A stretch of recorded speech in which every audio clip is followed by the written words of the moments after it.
Направил съм го точно на часа да бие.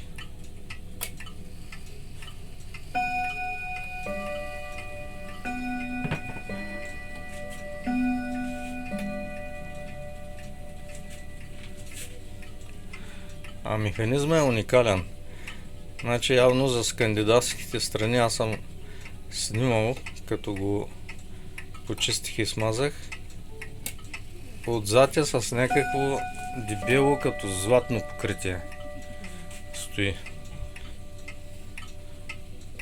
А другите немските, както пресата го е рязала, така са оставени. А тези просто отзад са